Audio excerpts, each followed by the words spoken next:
Hello and welcome to another week of the Widnes Rugby Chat podcast. It's episode 8 of 2025 and we record this one in the aftermath of Widnes's win over Doncaster, which myself, James Gordon and Mike Parsons will talk through very shortly. Later in this episode we sit down with the latest new addition to the Widnes Vikings board of directors, Matt Roberts. Had a good sit down with him, so he'll be on later in this episode. Some really interesting things. He answered everything that I asked of him, and hopefully it'll provide a bit of an insight to fans from seeing from someone new to the club, or I should say new to the boardroom. He's certainly not new to the club. He goes and watches home and away. But before we get into that, Mike, we'll have a bit of back into about the Doncaster game. What was your assessment of it?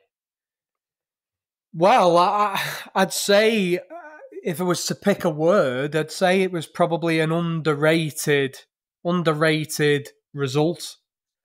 I think even myself probably arriving to the ground, probably ever so slightly underestimated how much had come out of that fuel tank, and I think you could tell. And you know, you're looking at the team sheets and the warm ups, and it was a real banana skin game, wasn't it? You're looking at that Doncaster pack, and it was probably arguably one of the worst, more trickier fixtures you could have had after, you know, what you said last week, the Lord Mayor show.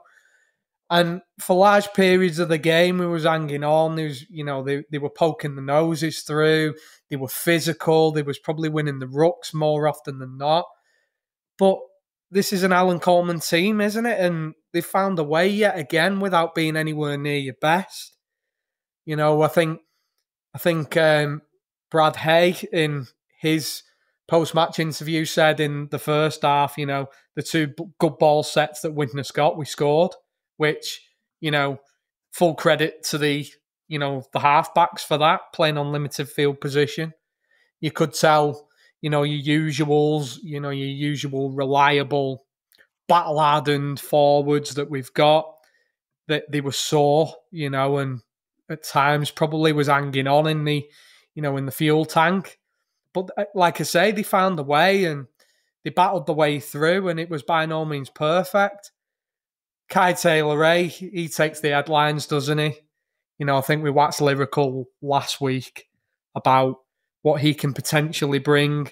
The fact that, you know, he had a bit of a quiet game at our place, in fairness. We kept him quiet, and early doors, you know, you probably wanted to get him on the ball a bit more. And I think as a fullback coming in alone, we've seen it with Noah Hodgkinson. It's very difficult to hit the ground running, isn't it? You know, chiming into the line at the correct time. It's all about, you know, timing and, you know, having that relationship with your half-backs, your hooker and your outside backs. And, you know, probably for half an hour, it was a bit clunky, maybe, potentially. But then right on half-time, that was a pivotal try, wasn't it, to send Ryan Ince over in the corner. And then, obviously, you know, we've all seen in the second half, you know, he's the game breaker, isn't he? What speed and pace at any level can do. And, you know, Jack Owens, I think it was, found him, and by God, the lad's got pace, and I mean, we knew it already, but watching it live on that side, Jesus Christ, I mean, I think not so much over the 80 metres, it was the 0 to 60, you know, the first 10, 20, 30 metres, how he went, you know, to top speed. I mean, crikey, I mean, I'd probably pulled an hamstring watching him. But fair play to Widnes and Alan. You know, realistically, I'd say we probably should have won at Batley and we probably should have lost at Doncaster, so it probably evens itself out. And I think we could probably all agree that, you know, this break that we've got now is probably come at a perfect time, because that squad looked out on the feet after that Doncaster game, and I think a bit of respite will do them good. And then we go again, don't we, for a quarter final against York, and I think there's going to be a big following going down there, and that should be a cracking occasion as well. Yeah, I think. Alan Coleman mentioned in his post match that Jack Owens was doing a lot of almost coaching of Taylor-Wray in the game. I agree with what you said there about it's difficult for, with all due respect to props and maybe the middle forwards, it's probably easier for them sort of players to come in on dual reg because you basically just got to run hard and tackle hard, haven't you? Basically, whereas when you're a fullback, you've got to understand what the halfbacks are going to do, and I actually don't think Taylor-Wray's necessarily got that at Warrington yet either, and I think it's probably no coincidence that the try you mentioned, which was a great pass for Ryan Ince, is when Widnes are on the line, which is a bit easier to sort of know where your place in the line is, as opposed to if you're attacking from deep or whatever. But ultimately, that game just highlights why you need the pace.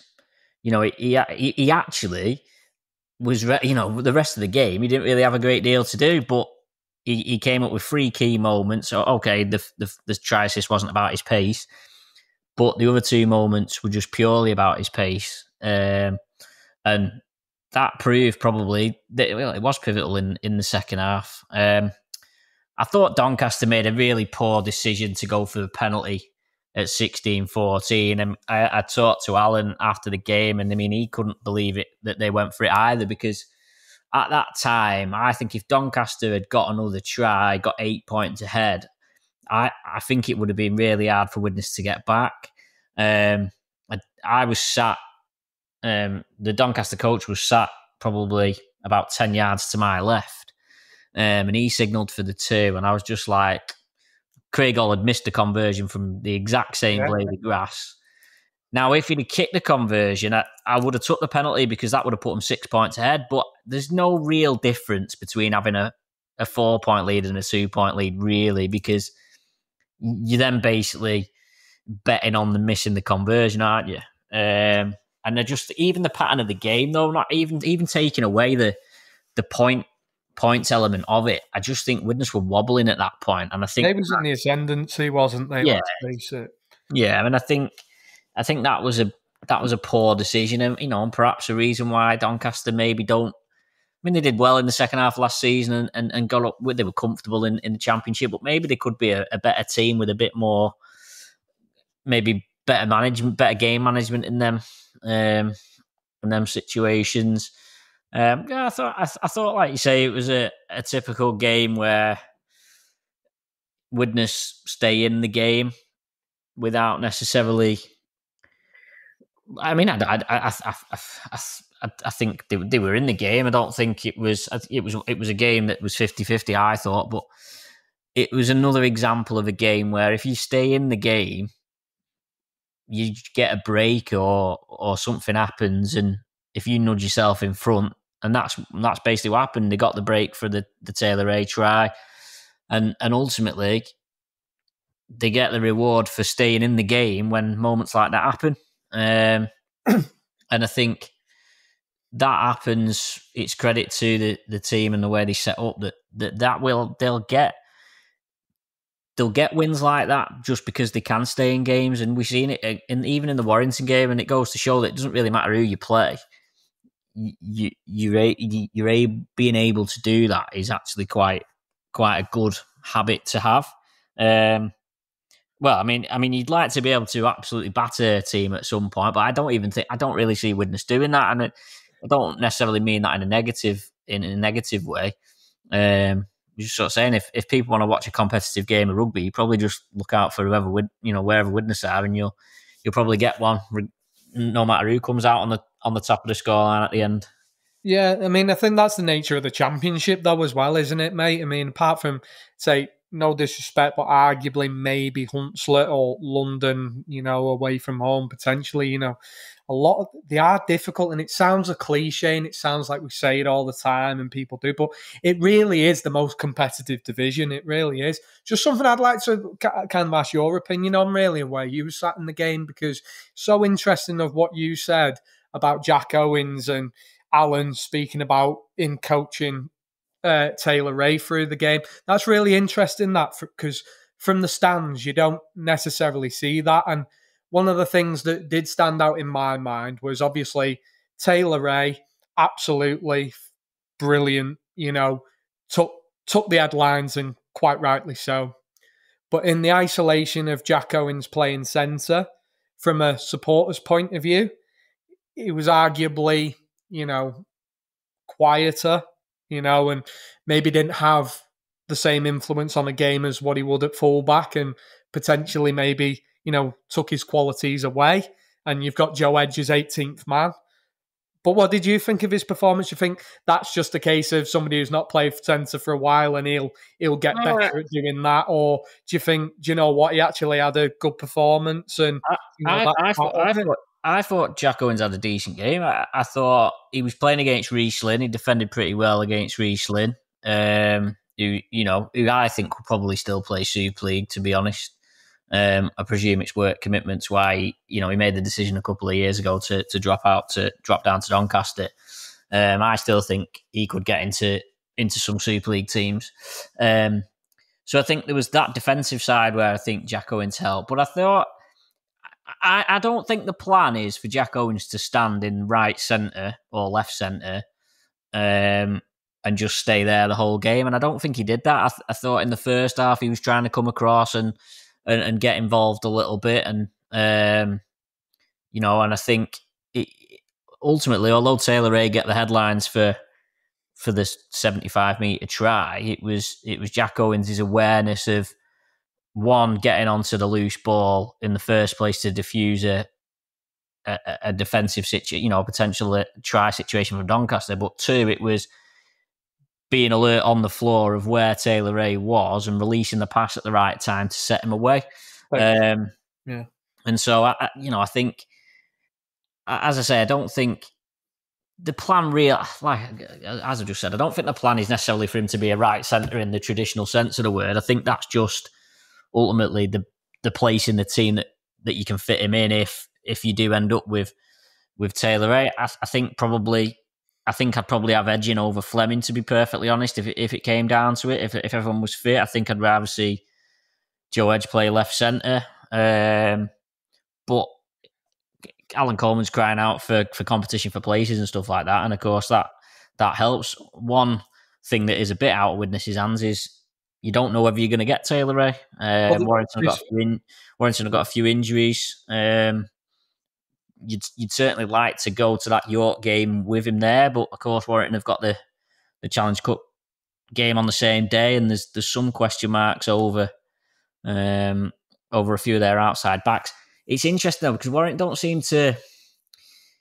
Whereas some of the other, like Saints have got what's the young lad called, Robertson, who's a fullback basically, but they're playing him at centre every week to give him the exposure to the first team, and he's doing really well. I've seen Saints quite a few times, and he looks really good. He looks dangerous. He looks threatening. You don't really look at him and think, oh, he's a player out of position. But it doesn't strike me that Warrington are intending to do that with Taylor-Wray. You're thinking, well, we won't go over on about Alfie Johnson, but it's like they're not going to stick Taylor-Wray out on the wing. Probably, maybe because of his size. He's not the biggest, is he? He's not the biggest lad. I mean, Josh Thulis isn't the biggest lad either. But it doesn't strike me that that's what they're planning to do. So I suppose if that's what they're thinking, the only way Taylor-Wray is going to play for Warrington is if Dufty gets injured. Do you potentially worry, James, in terms of really interesting points? Actually, what you've just mentioned, and potentially, that could fall for us with Cai Taylor-Wray and seeing more of him, and Sam Burgess's idea, especially after grabbing the headlines on Sunday, might be you go out and play fullback as much as you can, and that's your way of learning.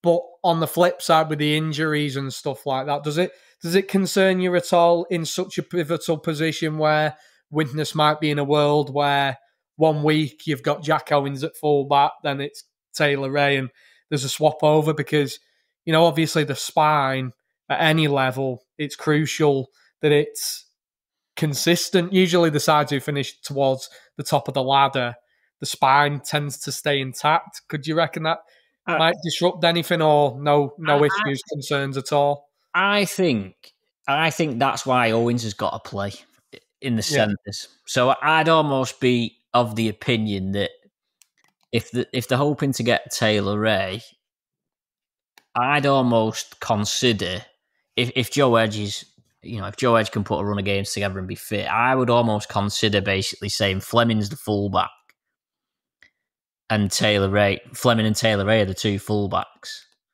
and Owens is always at centre, but playing this sort of hybrid centre /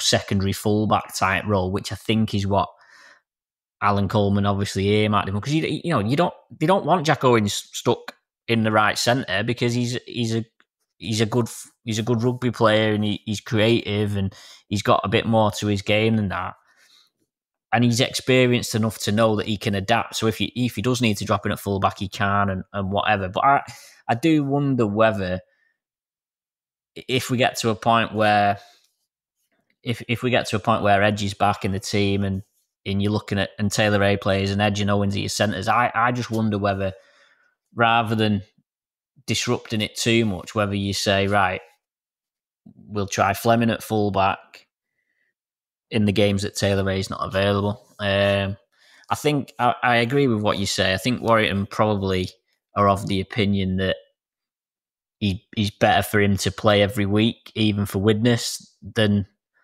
to not. It's a funny one, because he was 18th man. He's been 18th man a couple of times for Warrington this season, and I find it peculiar that you would have a fullback as 18th man, because realistically, if someone goes down with a head knock, I mean, is having a fullback as your 18th man the best option? I'm not, especially a player like he's not versatile really in any way. He's a small lad. He's only really going to play fullback.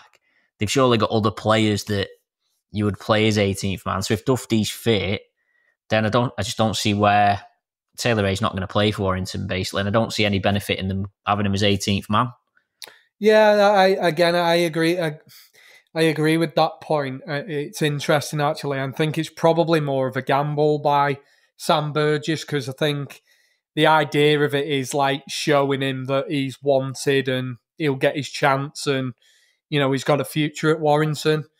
I think going back to the Saints scenario, we seen that with Wellesby, didn't we? He moved like with, Robertson, and Wellesby did the same previous, where if he wasn't playing fullback, he was getting in somewhere. I think with Taylor-Wray, whether it works out to the same extent or not, I think for me, if once Dufty's contract expires, I think the idea is they may give the shirt, hopefully he's ready for it, give the shirt to Taylor-Wray, and he's ready, and then they've saved a quota spot, obviously probably a bit of cash as well, to spend elsewhere. I do think that is the plan. Well, Warrington's big thing is that the big difference between Warrington and the other big clubs are that the other big clubs bring through their own players, and I know Warrington have started in recent years to blood a few more of them. They're trying to do it with Leon Hayes, aren't they? I'm still not convinced by that. I probably agree with you. They probably are earmarking Taylor-Wray to do that, but at the same time, they've got to prove themselves to be good enough to do that. Thurlish was a fullback when he was coming through, and he's established himself as a winger. They might consider whether Thurlish would be the number one, but I think ultimately, from a Widnes point of view, you would like to know. I think you'd like to think that you can count on him being available as long as Dufty doesn't get injured. You'd like to think that it's slightly different, isn't it? With the four, Max Wood, for instance, there's any one of 6 Warrington players gets injured, and Max Wood all of a sudden becomes an option. Whereas ultimately, as long as Matt Dufty's fit, Taylor-Wray isn't really an option for Warrington. Yeah, well, that's it. And, from a Widnes perspective, you do hope Dufty stays, like say, relatively fit, because off the basis of Sunday, is if you can bring that to a game, whether you're playing well, whether you're not playing well, he's got something that a lot of people don't have. And I say it. I say, like say, you can go back to the Afire days, and you even watch Bevan French in Super League, for example. And I know Bevan French is a complete different type of player, and his agility as well. But pace, it's so hard to defend against, isn't it? And certainly in a part-time league, that can count a lot for Widnes. It's interesting you said about Max Wood, though, because I noticed, was it Luke Thomas? He went on loan elsewhere, and I thought we might have Luke Thomas had a bite at the cherry with him, but obviously Kirky was back on he as well. He's gone to Batley. I was always a bit surprised that we didn't see Luke Thomas play for Widnes when John Keir was the coach, because obviously John Keir is the Wales coach, and Luke Thomas plays for Wales. I always expected him to end up turning out for Widnes, but for whatever reason he didn't. I know he got a bad injury last season, didn't he? But seems him and Wood are in a bit of a battle of who's higher in the pecking order, maybe. Yeah, I mean, I think Wood is certainly on the fringes of the first team at Warrington now. I think, I think he's next. He's the next cab off the rank sort of thing in terms of their forward pack. If you listen to a lot of their fans, they want them to add more. They need another forward. But I think forwards, with all due respect, again, I think forwards are less of a problem than filling the key positions. And we won't talk too much about the York game. In fact, this is all we're going to say about the York game. But ultimately, I think York would be a lot more worried about Widnes if Taylor-Wray was playing than they would if he wasn't. So absolutely right. So right then, let's go into the feature interview of this week's podcast with the new Widnes Vikings director, Matt Roberts.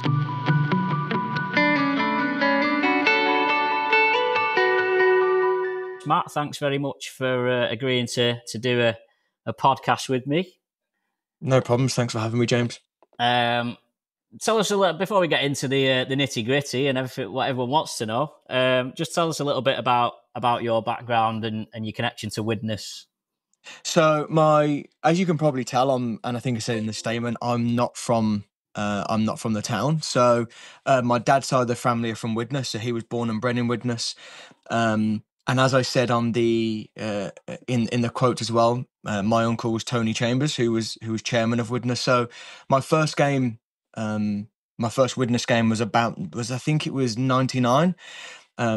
Went to the Watercress Stadium as it was at the time and saw us beat Lancashire Lynx, and then I was hooked from them really. And I was fortunate enough to be able to get a ticket to our first ever Super League game in 2002 at home to Saints, which was a tight game because they were a good team at the time. And then been following us home and away since 2002 through some ups and some downs as well. So that's really my connection with Widnes and the club, and that's how I've come to support them. So you travel up from Birmingham for most games, So you're covering a lot of miles. Absolutely, every game we're home and away. Doesn't matter where we are, where we fly to, we're there. So travel them down, and it's just become the norm now, really. All the Sundays and some Fridays and Saturdays, whenever it is, are taken out by travelling up and down to watch, and I wouldn't have it any other way. Yeah, that's. You might be a bit like me, hoping to get Midlands Hurricanes away in a draw at some point, because I think that's the only, apart from Cornwall, that's the only professional ground I don't think I've been. So, but we always seem to avoid them. Well, I think they're sat top of League One at the moment, so you never know, and they've invested heavily in their squad this year, so you never know. I think they'll surprise a couple of people this year and perhaps be fighting to get promoted. So what's a life like for Matt? What do you do for a living? So I work in insurance, so something that I fell into, and is something that you don't always want to, you grow up and want to be in insurance. So I work for a large insurance organisation, and I head up the UK and Europe area of that insurance firm. So I travel a lot for work, but I ensure that my diary revolves around Widnes. That's something that I'm very certain of.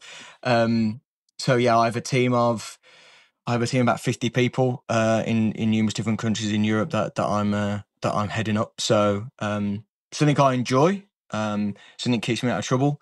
But yeah, it's it is something that I'm very fortunate to be successful in, which has then enabled me to be able to be sat with you and invest in Widnes. Yeah, so how did it come about then? Like, did you just wake up one morning and think, I want to try and become a director of Widnes? How did it all happen? It's actually, you'd think that would be the story, and I'd like to say I've been thinking about it for a long time. It was actually, I was sat at a game back in 2023, so a couple of years ago. It was John Keir's last season, and we were playing Sheffield at home. I remember it vividly, and there was not many people in there, and we were heavily beaten. I think we got a couple of tries at the end, and I remember on the drive home, I remember thinking, I can't accept mediocrity. That's something I've always been in life. I can't accept that, and I felt that I could help the club. The club felt like they needed something different. Felt like they needed some help. And I thought, it's easy, as fans, we can sit there and be positive and then criticise, but I feel like I could make a difference. So I remember when Stuart came on board, Stuart Murphy, who's our chairman at the moment. I remember him saying in one of his statements that if somebody wanted to invest in the club, to reach out. So I was in London the next morning. So on the train down from London, I sent him an email and said, this is a little bit about me, it's my background. I feel I can really help the club off the field, and really all went from there. So that's how it started. So obviously, I know Matt Taylor has joined in the not too distant recent past. Obviously, Stuart and Rod and Roger being around since the basically saving the club from administration. What does investing in Widnes Vikings look like? Is it you've bought shares off somebody and that gets you on the board, or is it a case of you're looking at something where you're investing on an ongoing basis? No, so like a lot of companies, there are shares that you can buy. So I've bought shares into Widnes, and when you buy a certain amount, then that gets you a board seat. So I've invested money into the club, and I've bought shares, which then meant I'm able to sit on the board. And as you say, Matt, Stuart, Rod, and Roger, we're shareholders, and then on the board as well, we've got Joy, who's our non-exec from a legal and governance perspective. So that's really how it works. And then you are a director and you attend board meetings and so on and so forth, and everything that comes with being a director of not only a sport club but a business as well. So that's really how that comes about. So you being part of the board now, what do you bring to the table? And obviously this collection of people have all got different backgrounds, experience, etc. What are you, Matt Roberts, bringing to the table?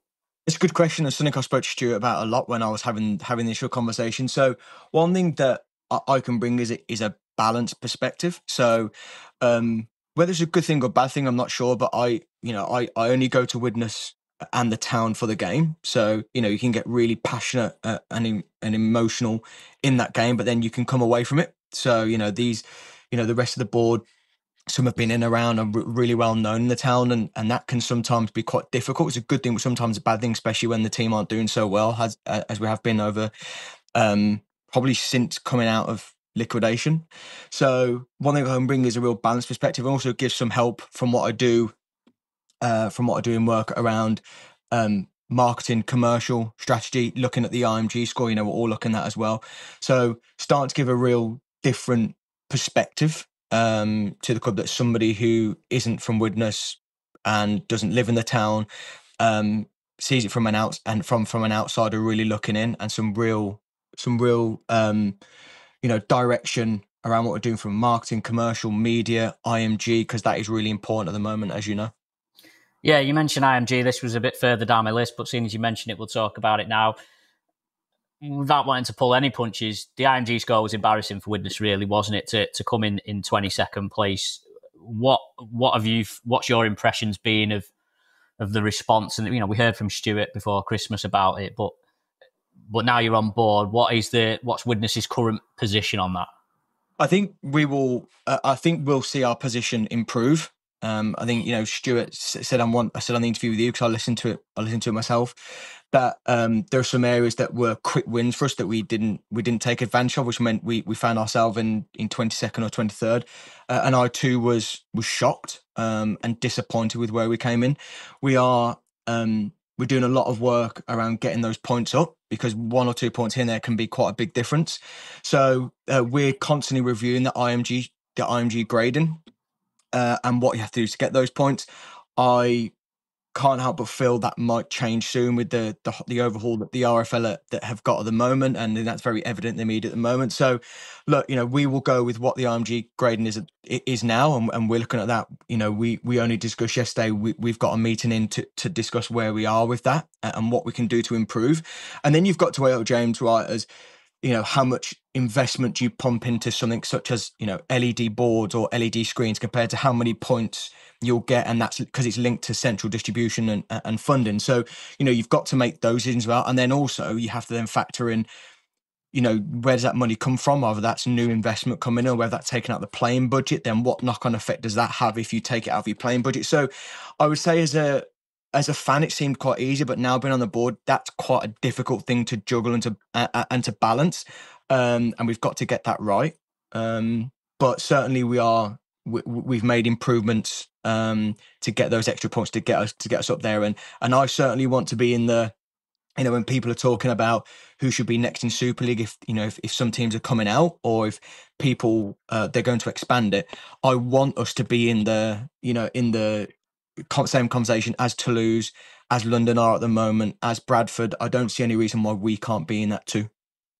Yeah, I think we touched upon it last week. Realistically, Widnes should be the next cab off, like you say, amongst them next cab off the rank, sort of in the top 16 maybe on the score to get. And I think it was Rod who made the point about the screen. Is it worth spending a fortune getting a screen in place to get 0.125 points when, that finding that money to actually buy one is actually quite a challenge, and and spending that money on something else might actually help the club in a different way. So further down, instead of buying a big screen, if you ended up buying a load of tickets for kids and it raises the attendances, then you get that there. You also have the challenge, of course, with the council. It's not your stadium; it's the council stadium. What's it looking like with them at the moment? I know the council have got a few difficulties of their own. And Stuart seemed to be, sometimes he's very positive about the council, sometimes it's perhaps not the same. What's the current state of play with them? I would caveat from what I'm about to say is that I've only been on board since around February time, so I'm only seeing it from from a month in, and I think it's very similar to what Stuart said and what you said. It can be up and down. I think it's widely known that the council are struggling financially, so we have to. They're trying to find money and extra money. We've got to try and balance out what that looks like for us. So we've got open and honest dialogue with them. We've got constant dialogue with them, making sure that what they want from us, it also works for us too. So that's in Stuart and is managing carefully on and very well on a day-to-day basis, but also something that we as a board are cognizant of the fact that we don't want wholesale changes making. For example, closing more of the North Stand or stuff like we want to make sure that it's a really good experience for fans who come to the ground. So it's just trying to weigh up that balance, which is difficult, but I think we're doing a pretty good job. Well, I say Stuart's doing a very good job. I think we're in a good place now, especially after they helped us out at the Warrington game, because that was something different to the norm. We don't usually get that many spectators, and there's police involved and there's segregation involved, as so they helped us out on that, and I just hope that it continues to be a successful partnership between us and the council. Again, me and Mike talked about this last week's podcast, specifically about the Warrington game. It was a great occasion. It's hard to believe it was probably seven or 8 years since there was an occasion like that, maybe with the exception of the Featherstone game after the administration. I suppose I'm in theory an out-of-towner. I have lived in Widnes previously for a few years, but I'm from Warrington. I live in Warrington now. I'm a lot closer to Widnes than you are. But being as an out-of-towner to a point, for me, I'm always like, and I don't know whether this is me being biased, but the rugby team puts Widnes on the map. People only really know a Widnes because of rugby. And I always feel like the council don't necessarily make enough of that fact. And ultimately, without Widnes Rugby, the stadium, it's not like there's a massive queue of teams waiting to play at that stadium. So I'm always a bit like, surely someone somewhere has got to see the potential of how good having a successful club playing in that stadium is for Widnes and the wider community. Yeah, I couldn't agree more with you, James. When I speak to people down here, and as I travel around a lot of the UK for work, a lot of people probably from the Midlands down only know Widnes for rugby, and that's the only reason I really go to the town, and a lot of the people go down. So I completely agree with you. And there's a lot of things that we're doing in our foundation as well with Holton as a borough as well. Getting kids to try and get in rugby, getting kids out there. Bringing obesity rates down. So there's a lot of good stuff that we're doing. So I completely agree with everything you say, that, if we didn't have that stadium and we weren't in the stadium, then what does that look like for the council? I know the football team use it, but I'm not quite sure of the attendances they get, but certainly, a lot of people go to there for the rugby.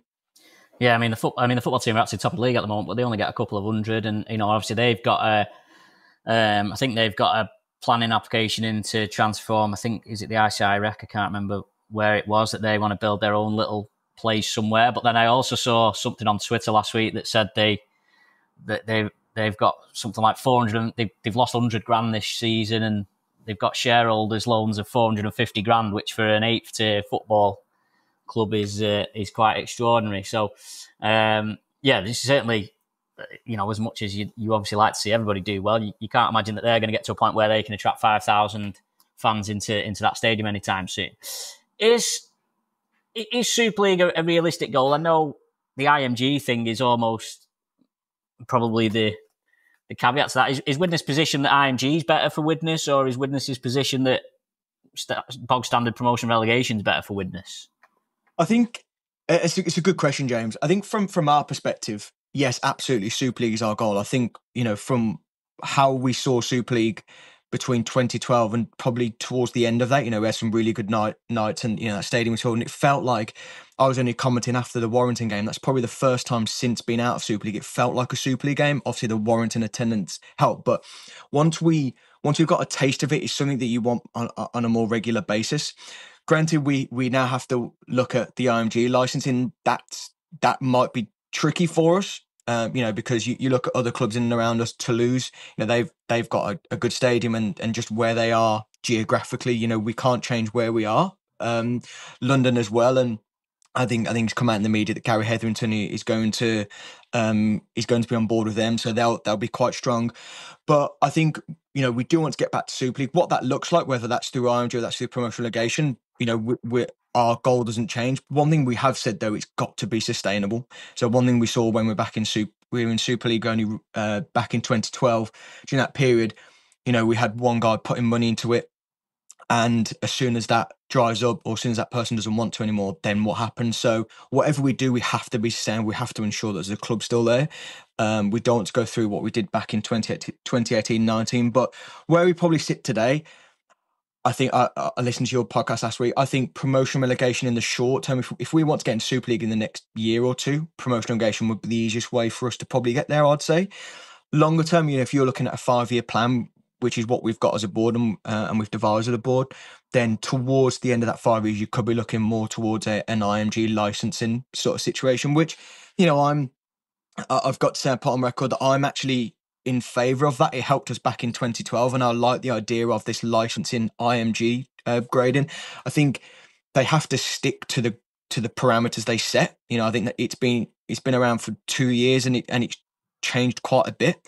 I also think there needs to be a little bit of leeway around that too. So it was widely known you have to have X amount of media seats, and if you don't, I think it was 25. If you have 24, you lose the point. Your gantry has to be a certain measurement. So I get, and I like the idea you have to be a minimum level of standards across the board, but I think there has to be a little bit of flex in there too. So going back to your question though, short term, I think promotion relegation would probably help us. I like to think, Alan as a coach and the way our team play, in a one-off game, we've got more of a chance. But then, longer term, looking towards 3 to 5 years, probably more towards 5 years, IMG could help us too.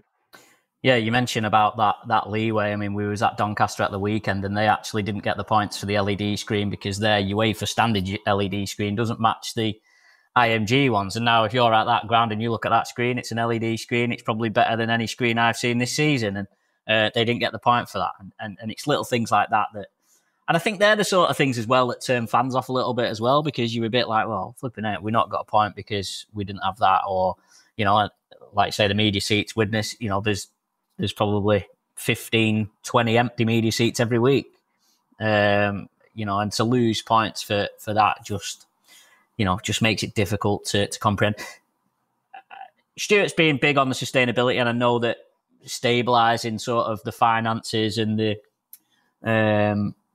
reputation of the club to a point has been a priority during his tenure.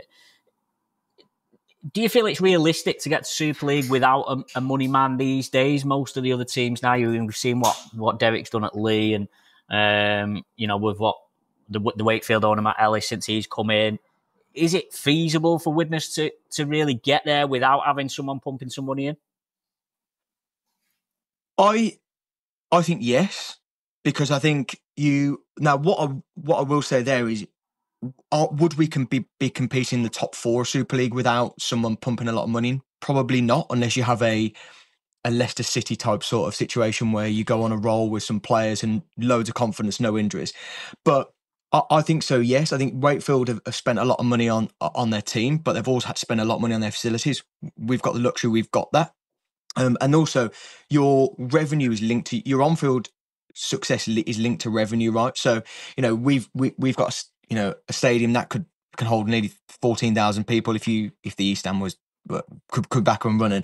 But the point I'm trying to make is, if you do well on the field and you get people coming through the door, buying season tickets, buying merchandise, get more sponsors on board from a commercial aspect, then you might find someone who can see what we can offer. And then they might want to invest, and then your investors grow, so you de-risk it from being just one person putting money into maybe 5, 6, 7 people investing in. So I think we can, and I think it is realistic. Now, that's not to say that we would win it in year 1 or year 2, but that's what the licensing helped us back in 2012. I think that's what IMG would do. Is it, if you were strict promotion relegation, you'd probably struggle in that first year and you'd keep yo-yoing up between divisions. But if you got into Super League and you were given a good 2-3 year run at it, I can't see any reason why we couldn't build on that and be successful. Yeah, I mean, I think back to, it's mad really when you think back. I suppose it's 10 years ago now when Widnes were back, when Widnes were in Super League. Perhaps didn't realise it at the time, and maybe fans didn't appreciate it at the time. Actually, how good it was. Widnes generally punched above the weight, weren't spending salary cap really, but had some really good. Certainly, I know there's a few. They always pop up on Twitter, the clips from the games, and you think, oh yeah, it was. Those times were great. And I suppose you're probably about a similar age to me, Matt, where we've never had any glory days as such. I think I was 1 when Widnes won the World Club Challenge, but for anyone under 40 or maybe 40s, pretty much anyone under 40, Widnes haven't been particularly very good. So. That period, 2012 to, maybe 2013 to 2017, was actually the absolute peak probably of watching Widnes in our lives. But actually at the moment, that feels quite, getting back there actually feels quite far away. Absolutely, James. I completely agree with you. And you don't realise how much you value something until it's gone. So I think at the time, looking back, we have some incredibly good players, Reece Hambury, Kevin Brown, from 117. I say now that team would probably get in the top 4 of Super League, maybe in the top 3 of Super League. That's how good. I mean, the game's changed a bit, don't get me wrong, but I think we're making. I agree, and I think we're making steps towards that. From where we were last year to where we were the year before under John Keir, which is sat at those games, and it was incredibly tough to watch. I think we needed a overhaul of the squad, which Alan did. We brought Alan in, gave us a different approach and freshened things up. And we saw the benefits of that last year. And I think, we need to, Alan's been very vocal of we want to build on that this year as well. So, you keep making those steps. eventually we'll get back to success on the field. And if you keep being successful on the field, that drives everything off the field. And, success to us might be going from 5th to 4th or 5th to 3rd. Our long-term goal absolutely is Super League, but, there are some short-term goals to get to that. And if you keep being successful and doing the right thing on and off the field, you'd like to think that we would get there. Yeah, you mentioned Alan there, and he seems like someone who's in it for the long haul. But of course, you've got to keep him happy to keep him in for the long haul. Great achievement reaching the playoffs. Widnes hadn't done that since relegation. Obviously, there's been the situation with players this season where there's a few players come in and being released, to get game time elsewhere, and people. I think fans sometimes get a bit, the squad's really thin. And I've tried to caveat that a bit recently because it is hard. I've done a lot of work in semi-professional sport in my life, and it is hard to keep players happy if they're not playing, because ultimately they come to training 2-3 nights a week. If they're not playing on the weekend, well, what's the point in them coming to training? How do you find that balance between? Well, how does the club find that balance between trying to build something, but also the realities of the week to week, if you like? Yeah, you're right, James, and I think that was an unfortunate situation for us. When we saw three players go in quite quick succession. Alan, my understanding was Alan took a strategy of looking for having a smaller squad but quality. You could have a squad of, I think we had on John Keir, where you'd have 28, 25, 26, 27 players, but trying to get them all happily is difficult. In the situation of the three players we spoke about, they would play wing or centre, so we probably wanted to loan them out. But the reality there is, as you come into the season, most clubs have got all their loan players are taken, or they're in dual reg with another club. And wingers, you can only play two of them. It's not like a prop or a forward where you can have four, you can carry X amount of forwards in your squad. When you've got two wingers who are playing well, that's tricky for somebody to use a loan up for a winger. So. It wasn't ideal timing, and we were thin on the round, but we also had we got Reece Williams in on a short term contract. We had Jack coming back because he was injured in the Crusaders game. He was coming back, and we saw Ryan Ince come back as well. So in that position, we were covered, and I think it just comes down to unfortunate time in the situation. We will, Alan has said, and we will never stand in the way of, young guys wanting to go and play rugby. That's why they do it. So, we don't want them sat on the bench or not even getting in the 21, but not playing. That's just not helpful for the player or for the club. So, ideally you would loan those players out, but then I think that becomes difficult depending on what position you play. So had we had a forward or a second row who was a young guy building up, I know we've got Brett Bailey, but he's just coming back from an injury, that you could almost loan those out to people looking for that position. Whereas in the wing centre, they're normally, especially in the season or coming up to the season, their wings are set in stone, so they don't want to use a loan spot for that position. Yeah, like you say, because they can get a Super League player in, at the drop of a hat, basically, because, Super League clubs, I guess it's because people are looking at, probably certain fans are still looking at Widnes like they're a Super League club. Yeah, Warrington or St Helens have got academy teams, they've got reserve teams, but they've got the finance or the central funding to enable them to, they can pay players to play for their academy. They can afford to pay for players to go and play dual reg. I mean, going off on a tangent, I actually think the Super League reserve team should be playing League One. I think Wigan, Saints, Warrington, Leeds, I think if they put a team together, as like a second team playing on a Sunday and played against Midlands and Cornwall and London Scholars and whoever, I actually think that would be the best way to grow the game, because they can afford to, Newcastle played Cornwall at the weekend, and you're like, how on earth, how hard it is to run a club, how on earth are Newcastle, who was struggling every week, how do they afford to go to Cornwall on a weekend to play, part-time? It's just a weird one. Alan's been a bit... he wants to sign new players, as I'm sure... Well, to be fair, every coach wants to sign new players. What does that look like? He comes to you, knocks... Well, I know you've only just been involved. He comes to the board, knocks on the door and says, I want a bit more cash, or he wants a new player. Is that solely dependent on whether a director wants to put some money in to enable it to happen, or is it a case of you look at the budget, if it's sustainable, you free up some funds and there's a player become available, you go for it? Absolutely, the latter, James, actually. So, we had a board meeting, I think it was last week or the week before, the week after Batley game, actually. And that was exactly the conversation that we had with Alan. It was around, and I said, I need these players. That we're light in these positions. Okay, what players have you identified any players? What do those players look like? Are they available? Then you have to look at the cost involve that player. Then you ultimately, as a board, you decide whether we back Alan. And obviously I can't tell here what decisions were made, but you may see on the board you back Alan, then you don't really get in, as a board member, you don't really get involved in player recruitment. We pay Alan to do that and his staff to do that, and we can give our opinions, but ultimately he's the coach, and that's what we pay him to do. So that's how it works. We just have an open discussion around, these are the players I've identified, these positions.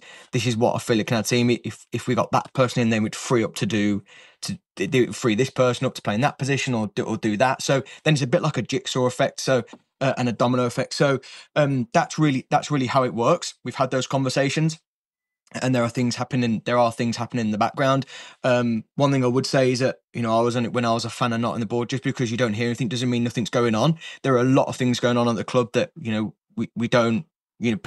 Fans shouldn't know, really. I would say. I think that's probably been fair, but there is a lot of things going on, and we will, as a board said, we will communicate and be honest as much as we can. But there is an awful amount of work going on behind the scenes to get players in. But then, James, you have to weigh that up with: are we going to bring someone who's going to improve our squad? There's no point bringing in and paying somebody who's just going to be what we've got already. So that's quite difficult. And then there's people at the those sort of players, they've got clubs at the moment. So if they've got clubs at the moment, what does that look like? So it's not straightforward player recruitment, but something that we're always looking at to improve. Yeah, I mean, you have to look at the impact of Cai Taylor-Wray at the weekend, the dual reg from Warrington, and the dual reg system is a debate in itself. But ultimately, that freed up Jack Owens a little bit. It enabled Alan to play in a way that he identified he wants to play, but of course it's dependent on Warrington making him available every week, and that, I suppose that's one of the challenges. You mentioned there, Alan. Is Alan taking a bit more on this season on that side of things? Because of course Chris Hamilton was at the club previously, and I guess he dealt a bit more in that player recruitment side as well. Does that mean Alan's got a bit more responsibility for that now that there's no Chris Hamilton there? I can only speak from what's done this year, because obviously I wasn't involved when Chris Hamilton was there. I mean, agents and are constantly calling Alan, and Alan's looking at what players are available. Then he and Stuart, who in the press release, Stuart's taking on more of that day-to-day running. They would get involved and make the deal work. So yes, to a certain extent, but Stuart will be helping them as well. For once identified a player, then they work together to make the deal happen. You mentioned in one of the previous chats about communication, and this is one of the areas I think that probably Widnes haven't been great at, not just in this regime, but for a very long time. How do you think, personally, if you like, how do you think the club ought to improve that? I know Stuart did the thing with Widnes Vips last week, and which is great. My position on it, you might have heard me say this last week, is great, but there's only a very small number of people who go to them events. And probably, with all due respect, they're the diehards who'll probably go to everything, and fair play to them. But it's more communicating to the people beyond the diehards that I think maybe Widnes have had the problems with over the last however many years. Yeah, absolutely, James. And I think we can communicate more, but you've got to try and find that balance. There's a tendency you can over communicate, and then fans have an expectation. So then, when for whatever reason, it's a busy week, or we haven't got loads to talk about, then people then worry, why haven't you communicated as much? So, you can go from almost not communicating to over communicating. We need to find that balance. I think we can, one thing I've become aware of is that there are some really, really good people who work for the club and who are on the board of the club as well. I knew of them, but didn't really know them. I think we could do more of that. Roger, Matt, I know Stuart's been on your podcast, and a lot of people know Stuart. Joy as well, some really, really good people in and around the club. So I think we can hear from that and give a different perspective. maybe, so, the Members Monday, I agree. That's only for people. So, for example, I can't really get to Members Monday because I'm working and I don't live in the town. So maybe we could do more video stuff, more of an update that way, or like a chairman CEO update, potentially on a weekly / monthly basis. So it is something we are looking at and we need to do more of, but it's just trying to find that balance, because if you do that, you only have a finite amount of resource, right? If you do that, then something else might have to drop. So a bit like everything, you just got to find that middle ground and juggling that up. But it's something we should do more of, which is why stuff like this is really helpful for fans to see a different perspective on things. Yeah, I mean, I'm always open if anyone wants to talk. If anyone wants to come on, or if anyone wants me to do an interview with them, I'm always open to do that. To be honest, my eyes were opened a little bit to it when I remember. I mean, I'm not on the terraces as much anymore because obviously I end up working most of the games now. But I remember being at Dewsbury, I think, and someone came up to me and said, sort of thanks for keeping us in the loop, sort of thing, because they felt like listening to the podcast every week enabled them to know what was going on. I don't know whether they must have lived out of town, maybe, and that sort of, that was the first time I'd really thought about it like that, in terms of it is an outlet for people to feel like they're hearing what's going on. And it might only be simple things, but I think people just like that assuredness. Of course, you don't get the local newspaper coverage that you used to get, back in the day. Even a simple back page of the Weekly News, an interview with a coach or a member of staff would make people feel like they're in the loop, whereas you just don't get that anymore. And it does make a difference just hearing from people, doesn't it? Yeah, I agree, James. And I'm reviewing something I'm doing at the moment. I'm reviewing our marketing and media strategy at the moment. Something we can do more of. I think fans need to hear from us, so they feel as though, when they pay, even if whether you pay from paying a season ticket, whether you buy merchandise, whether you buy one ticket, you've got to feel as though you're part of something. You've got to feel as though you're part of the club, and by doing that and by communicating, you're being open to them. Obviously, there's only so much we can communicate. We can't communicate everything. There's probably been an expectation that we should tell everyone everything, and obviously you can't. But as I say, we need to be open with what we can be, so fans feel part of it, and you're all heading in that same direction as Widnes. That's what we need to get to. What does the commercial side of things look like at the moment? I know the club's previously had staff in that area. Do you, even again from a personal point of view, do you feel like the club gets enough support from local businesses, and is the club doing enough to get out there commercially? Yeah, so we've got Simon, who heads up our commercial department. Again, I think we can always do more. You can never not do too much of that when you're a club who's relying on sponsors and local businesses. And we're thankful for the sponsors who are backing us at the moment. I think we can do more. I think we need to have more of a presence in the town. Granted, I only come on a Sunday, but if I wasn't going to the game, you wouldn't know there was a game going on. Whereas before, you would have signs or posters, small things like that we can we can do. We need to be into local businesses. I raised a point that, do we know the top 20 businesses in Widnes by revenue, and can we get into those? Because if you're asking people to sponsor, the sponsorship money we're asking for would be a small amount compared to some of the smaller businesses, quite a significant amount of their turnover. So are we doing that? And what does that look like? Looking at old sponsors, going back to even when we're in Super League, having a database of old sponsors. Are we contacting them? Some of them might have dropped off because of we weren't doing particularly well, or crowds were doing it, or the passion wasn't there, which Alan's brought back, or even some certain individuals aren't at the club anymore, so that's something they might reinvest. So have we had those conversations? Are we having those conversations? Because if you get a steady income of sponsorship, then and you renew those year on year, actually the top up of new sponsorship, A, you don't have to do loads of it, and B, that's all revenue uptick for the club. So we're trying to get a stable basis of sponsors. And then you can add to those new sponsors. So that's from the commercial. We also, Simon also heads of the foundation as well. So, I think we can do more in and around Holton and in schools. I saw a video we did before the Warrington game where Alan went into one of the local primary schools and gave out tickets, and I think then I think that's something we should do more of. It shouldn't just be the Warrington game to do that. If we can get into more schools, we can give them discounted tickets or offers in schools so we can track where that comes from. That's something we really should be doing. I was in a couple of days before the Warrington game. I was stood in the East Stand with Stuart. And I said our ambition should be that we fill this. We pay to have it cleaned because it'd been mothballed for since COVID actually. But it should be our ambition to fill that and fill the North Stand. So when there's talks to the council about they might have to shut X section of the North Stand, that actually if we fill it, then they don't have a decision to make. Granted, we're not going to fill it overnight, but that's something that as a board, our ambition should be to fill that, whether that's through school kids, whether that's through fans coming in and new fans. And also linked to that, we've got to make our match day experience enjoyable. We've got to want, these people who are coming for one game to come back.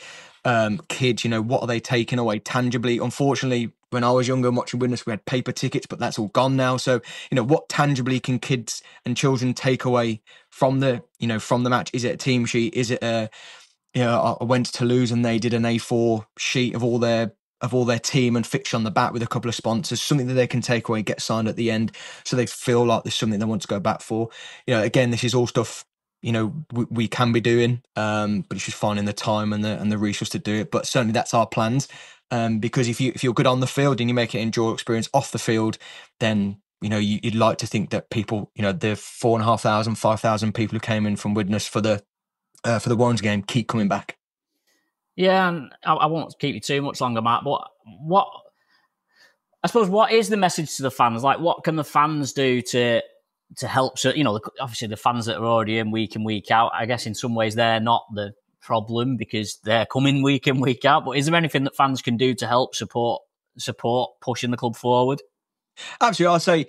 I say, bring a friend, bring a family member who might not have been, get them to see it, because once you're in it and once you see, the passion that Alan has brought back, that's probably been lacking for a long time, I would say, then people can get, people can be hooked onto that, and it's quite easy to be hooked on that. If people have got any thoughts, any ideas, certainly speak to somebody on the board, speak to one of us who's on the board. Some of us are on social media, some of us aren't. So speak to us, tell us what we can be doing. Obviously we can't do everything and we won't commit to everything, but certainly getting some ideas from the fans. That's thing that our fans will do, and just keep pushing Widnes. We can only be successful on the field and off field from the fans that come in, and we've got a good core group of fans which has increased. And what's been really good for me to see is that there are a lot of new faces that I don't really recognise. When you go home and away, more so away, you recognise similar sort of faces.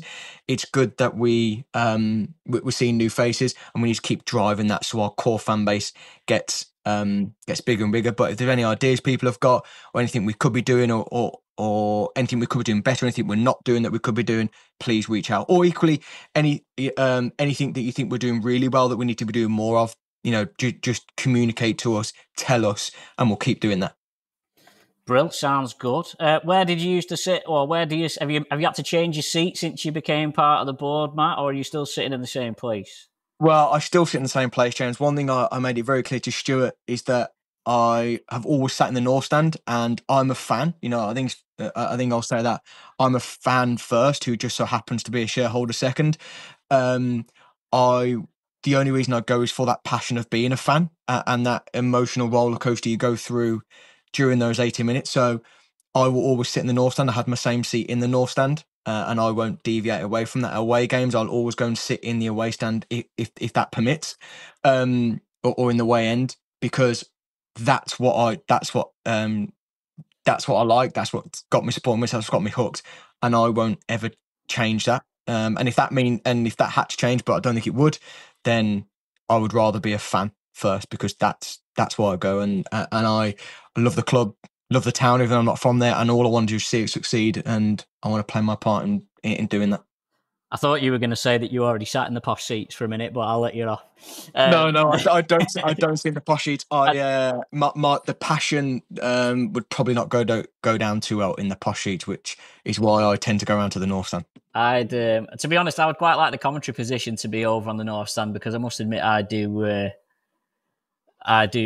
miss going over in the north stand, and that's one of the things that has slightly different circumstances to you, of course, but certainly miss going games with my dad. Definitely, obviously, I have to work a bit more now, and certainly miss going and sitting in the north stand with my dad. That's one of the downsides of doing it for work now. But like you say, that was why we all got hooked, and fair play to you for that. Thanks, Matt, very much for joining us. Much appreciated, and I'm sure you'll be inundated with people's ideas now.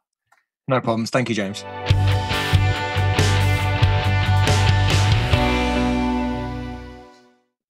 Right then, so before we let you go, we've got to go through our championship predictions. I've not had a proper look at this, but I've got a feeling that Mike's. I think I've reeled you back in, James. Yeah, I think you're probably right, because Barrow picked up a good win. We didn't predict this one. Barrow, an excellent win for them away at Bradford. At Odsal, Barrow having a really good start to the season. They've won 3 out of 4. Quick one on that one, James. Bradford 2 from 4. Surprise! Like, what do you reckon's going wrong there? Too much pressure on them? Are they fell in love with themselves? Are they not as good as what people have made them out to be? Or yeah, I mean, I think there's a little bit of maybe falling in love with themselves. I think maybe there's a little bit of, Brian Noble's he's not coached for a long time. Is he one of them where he's a victim of the game's moved on a little bit from stuff that had worked for him previously? I still think they'll be up there or thereabouts. But certainly you wouldn't. Well, we didn't. They've only scored 12 points in 2 matches now, Bradford, and I do worry how much of a difference the pitch makes for Bradford, because I don't know whether it's I don't really see it being an advantage to them having that pitch, because you can't even build a team. You can't build your game on expansive rugby when every other week you're playing at Odsal. And that then makes it of course difficult in the alternate weeks to turn it on when you're playing, Toulouse away. But at the same time, you would expect them to be able to beat Barrow. But then at the same time, I suppose Barrow might have looked at it and thought, well, playing on a smaller pitch suits them. There's a lot of similar sides in the championship like that, though, isn't there? And that's probably the uniqueness of the division. Them sides who are grouped together in the middle. The one thing that they all will do is they'll roll the sleeves up and have a go. And at Odsal, that's what you've got to do to win the game. Do you know what I mean?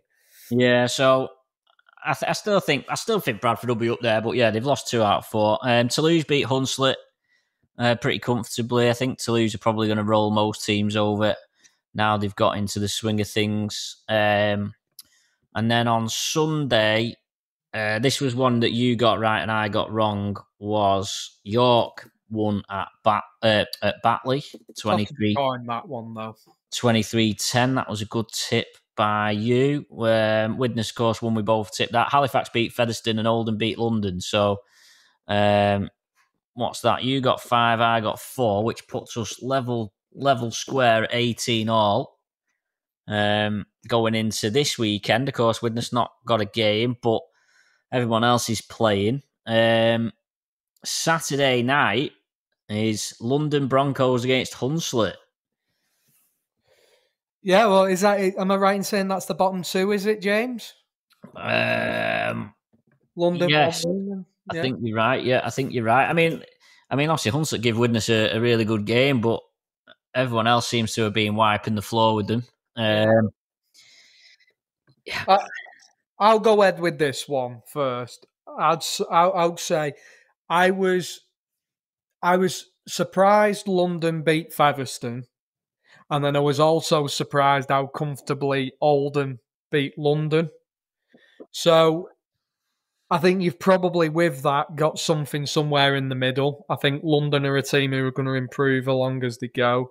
And I think Hunslet, unfortunately, I don't want to take anything away from their efforts when Widnes played them, but that could go down as maybe one of Widnes's not worst, but most sloppiest, slackest performances. So I can only see a London winning that one, mate. Yeah, I think you're right. I think Hunslet actually had two really good performances against Widnes and Bradford, and they were sort of upbeat, but then they got tonked by Doncaster at home, and then they got tonked by Toulouse last week. So, I think with a long trip to London, I think you'd have to say, we'll both go London for that one. Also on Saturday night is Doncaster against Toulouse. Again, I'm going to go for Toulouse, but what I will say is I think looking at the fixtures this week, that could potentially be the one where there's a bit of a shock, because I think Doncaster will be gutted they didn't beat Widnes, and there was a lot on show where they've got the middles to do it, and if it clicks out wide, they've got points in them. But I've got to go for Toulouse, and I've got to tip my hat out to Toulouse because they was under, mark my words, when Widnes beat Toulouse in Toulouse, they was under pressure, and they had the situation where Anthony Marion was in the halves, etc., and they've come out the other side, and they're just like you just said, they're just starting to bubble away now and start getting in the groove a bit. So I'll go for Toulouse. Yeah, Toulouse have won their last two matches by 86 points to 10. Well, there you go. They had a 7-6 against York, which was their only away game so far. The other benefit I always feel Toulouse have at this time of year is that they get the odd week off because they don't play in the cups. Never thought of that, but that's true. So I think that helps them because you look, they basically played Widnes and York in back-to-back weeks. Then they had a week off. Then they played Bradford. Then they had a week off. Then they played Hunslet. They're playing Doncaster this week. Then they've got a week off next week. They play Sheffield. Then they've got another week off. Then they play Featherstone. So it's a long. They can get going without the bumps and bruises that say even like Widnes are suffering at the moment. Toulouse can almost ease the way into the season. They only start playing in consecutive weeks in May, by which time they probably hit the straps and they're going. I can't see. I think Toulouse will beat Doncaster this week. The Sunday games are. This is a tough one to call. Barrow against York. Listen here, James. Barrow for me. I know you got Halifax at the top. Of course, you're having, fair play to them, but Barrow, If Barrow and Batley keep going at this ratio, you're going to have some big sides at the foot of the table, aren't you? We were spending some cash. Yeah, I think Barrow will beat York at home. You reckon? Do you know what? Because they did the business on the hill at Batley, I'm going to go with York. Featherstone, Bradford. Featherstone are at home, aren't they? And you've got two sides there who are under pressure. Featherstone, coach gone, couple of halfbacks gone. Fans are not happy. They want to be at the top of the table and should be for what they spend. Not right at the top, but certainly in that 4-5. And then Bradford as well. I mean, we could be in a world where, what would it be? 5 games gone and Bradford have won 2 games. So I think this could be a really season-defying game for both sides. I've got to back Bradford because of the money that's spent, but put it this way, it'd be interesting what happens at Odsal if Bradford lost, but I'll go for Bradford. Yeah, I think I'll go Bradford as well. Halifax against Batley. Can't bet against Halifax at the moment.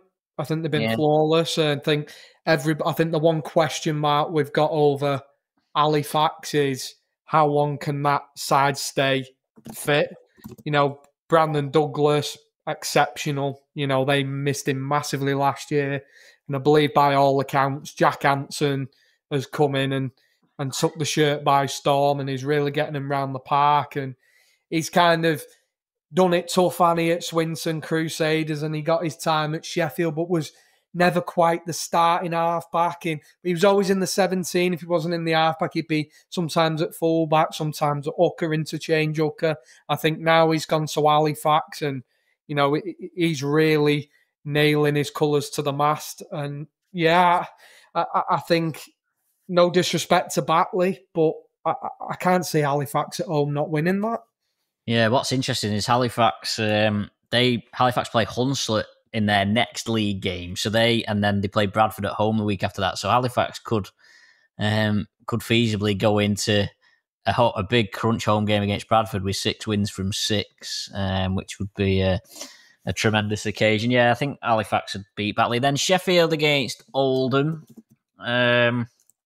I'm going to go Oldham, I think, but I'm not 100% convinced. But yeah, that's what I'm going. This is a lottery for me with Oldham. I'd stick to my guns and say week to week you're going to get different things from Oldham.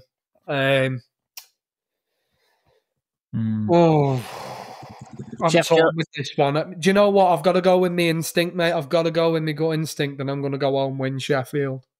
Yeah, I mean, Sheffield, they had a good win against Featherstone last week. They put a lot of points over Doncaster.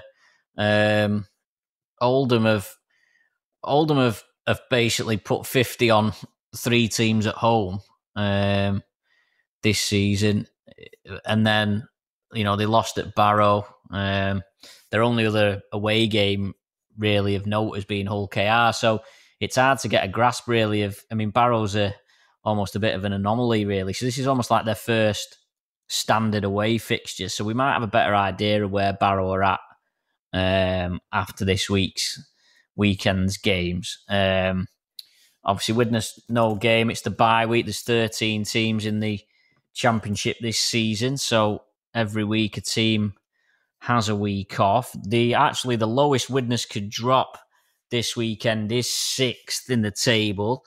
That would only happen if Oldham and Bradford. Well, if Oldham drew or won, and if Bradford won by more than 12, both of those things have got to happen to knock Widnes down to 6th.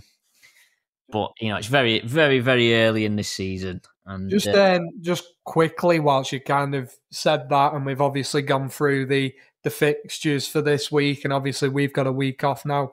What do you make of the start of the season? Happy? Do you think Alan will be happy? Do you think we're content, in a good position to kick off?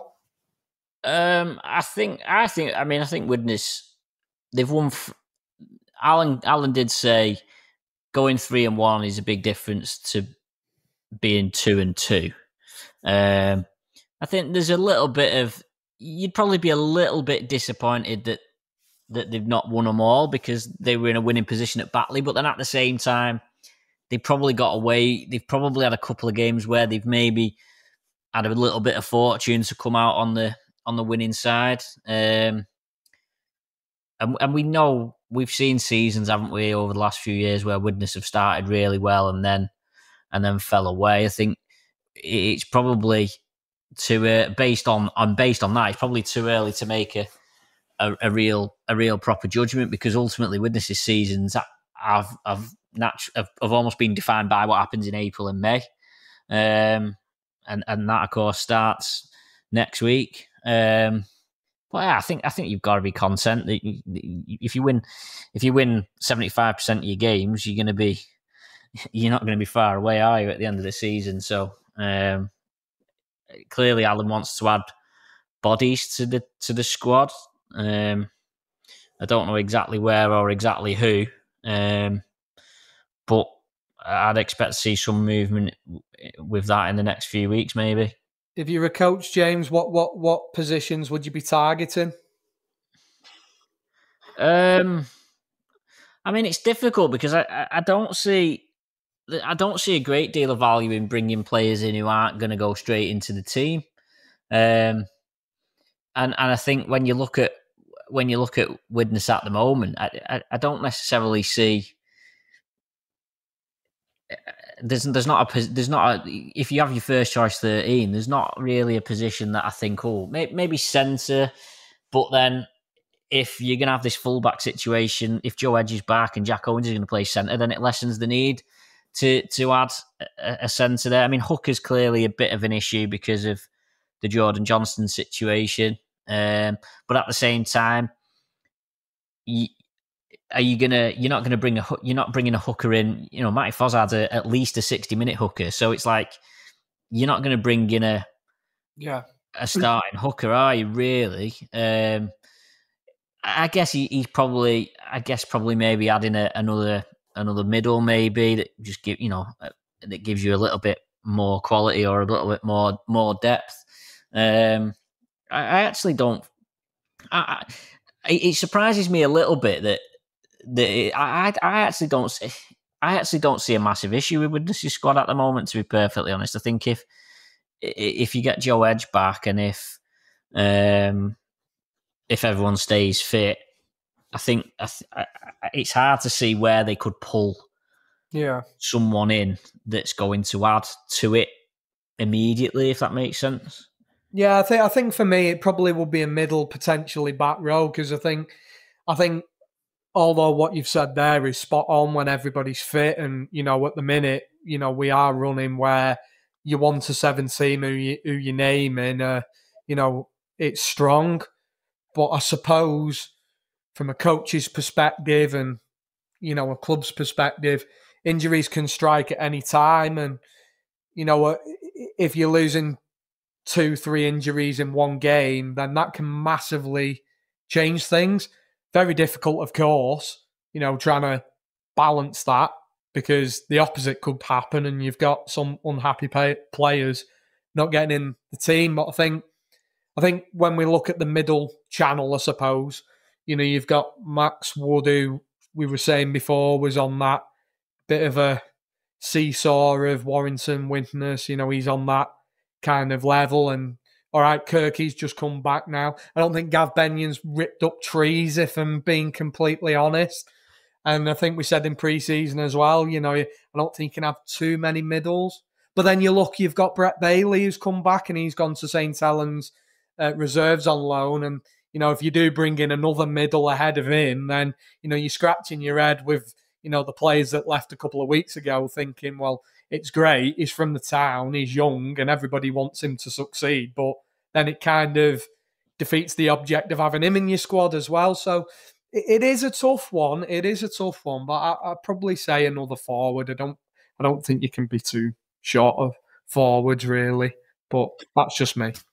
Yeah, right. Well, thanks everyone for joining us. No game this weekend, but we'll be back next week to look ahead to the Crunch 1895 Cup quarter-final against York. For myself and Mike, have a good weekend and we'll see you next week.